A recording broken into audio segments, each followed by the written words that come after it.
Long before Jurassic Park made dinosaurs a modern nightmare, there was another story, the one that really started it all. It comes from this incredible age of adventure, a time when maps still had huge blank spots and it felt like anything, literally anything, was possible. We're talking about a place so remote, so cut off from the rest of the world that time itself just stopped. So today, let's dive into Sir Arthur Conan Doyle's masterpiece, The Lost World. It's a story about a dangerous expedition to prove the impossible, a story so wild you'd have to see it to believe it. And it all kicks off with this absolutely insane claim from our main guy, Professor George Edward Challenger.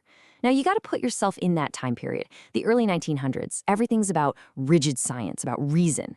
So for a respected professor to stand up and say that dinosaurs are still walking the earth, well, that's not just a wild theory, that's career suicide. It's a statement that's either going to lead to the greatest discovery ever or prove he's a complete madman, and that's the mystery we're jumping into.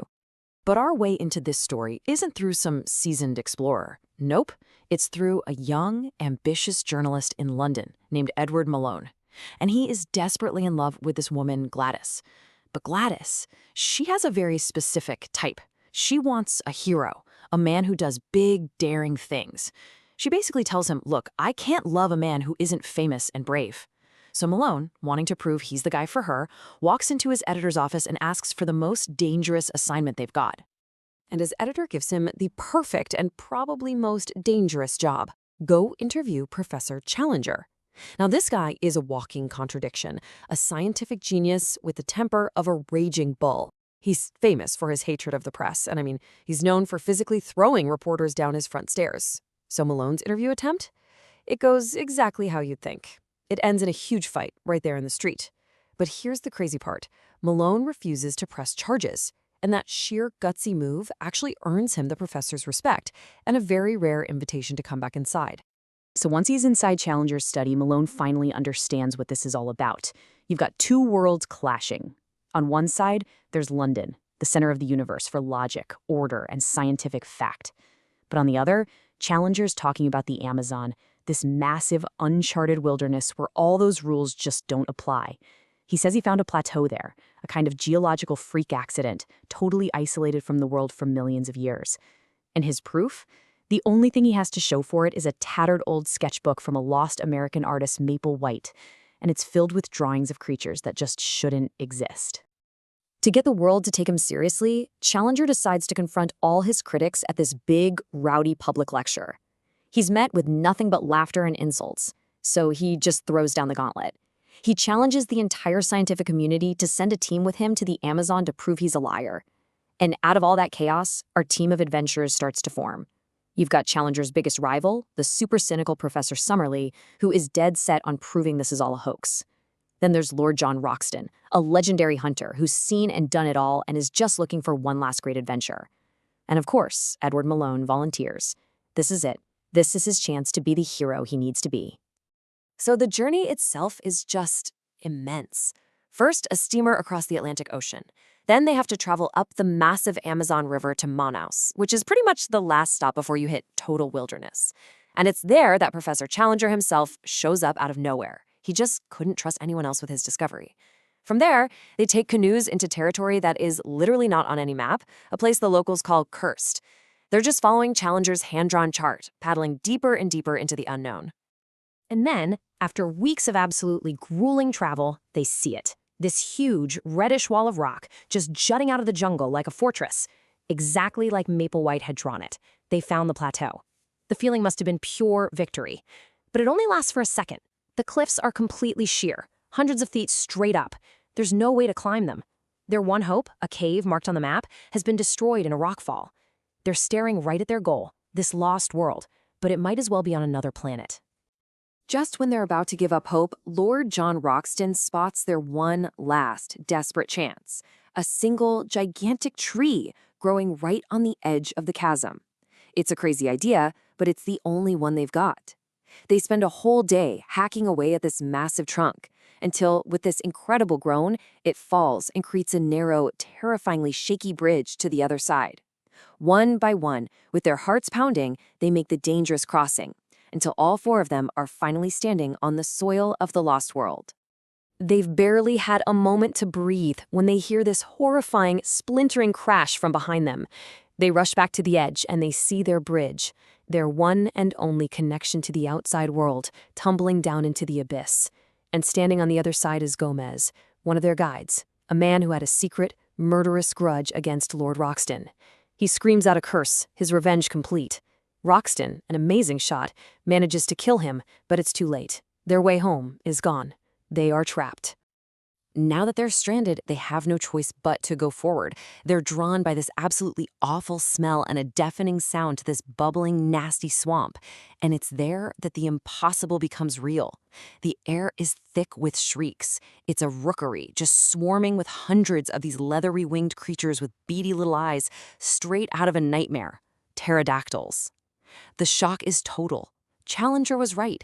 His craziest claim was just proven true in the most terrifying way. And the wonders and the terrors just keep on coming. The very next day, they're hiding in the trees, and they see a family of 5 enormous iguanodons just grazing peacefully. It's a moment of pure scientific awe. But that awe quickly turns back to fear when Malone comes face to face with a creature from Maple White's most famous drawing, a massive armored stegosaurus, swinging its spiked tail back and forth. Yeah, the world they knew is gone. They're in a land of monsters now. But here's the twist. The dinosaurs aren't even the apex predators on this plateau. One night, their camp is ambushed. But the attackers aren't dinosaurs. They're a tribe of vicious and very intelligent creatures, something between a man and an ape. They're incredibly fast and strong. In the chaos, Malone and Roxton manage to get away, but they look back just in time to see Challenger and Summerlee being captured and dragged off into the darkness. So while they're looking for their friends, Malone and Roxton make another unbelievable discovery. The ape men aren't the only human-like creatures here. They find a tribe of smaller, gentler people, actual humans, and they realize they've walked into the middle of a brutal, one-sided war. The cruel ape men live in this place called Ape Town, and they constantly raid the humans' villages, capturing them for sport and for ritual sacrifice. Knowing they can't rescue their friends by themselves, the explorers have to pick a side. They team up with the human tribe, and their modern rifles become this incredible symbol of hope. What happens next is basically the final, bloody battle for control of the entire plateau. Malone and Roxton lead the charge on Ape Town, and their guns completely turn the tide in a war that had been going on for centuries. The fight is savage, but their firepower is just too much. They save Challenger and Summerlee, and they destroy the Ape Men's city for good. The tribe's young chief is so grateful that he shows them a secret, another way down, a hidden cave the Ape Men never knew about. Their way home is clear. After saying their goodbyes, they start the long, long journey back to London. But the hero's welcome they were probably dreaming of, it never happens. Their incredible story is met with cold, hard disbelief. They're called liars and fakes, and their entire harrowing journey is dismissed as just a big, sensational hoax. So this brings us to the final battle. I mean, think about it. They survived dinosaurs, they survived ape men, they survived being stranded 1,000,000 years in the past. But now the real question is, could they possibly survive a room full of skeptical scientists and a public that thinks they're crazy?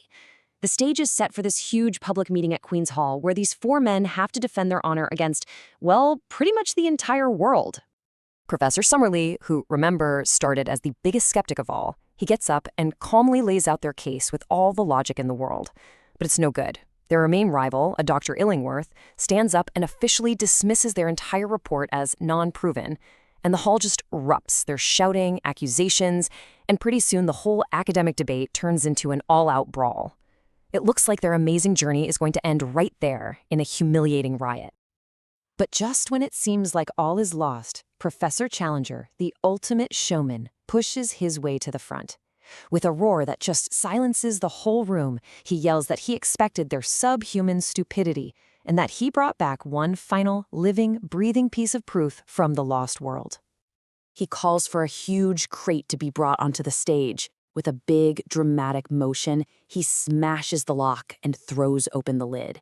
And a dead, absolute silence falls over the thousands of people in that room, because out of the crate comes this hideous, leathery-winged creature. It's a living pterodactyl. It climbs onto the edge of the crate, its evil red eyes blinking in the gaslight, just looking out at the sea of terrified faces. And then, total pandemonium. Spooked by all the noise and the lights, the creature launches itself into the air. It circles the hall, dive-bombing the audience, causing an absolute panic before it smashes right through a window and escapes out into the London night. The next day, there's only one story in the newspapers: a monster flying over the city.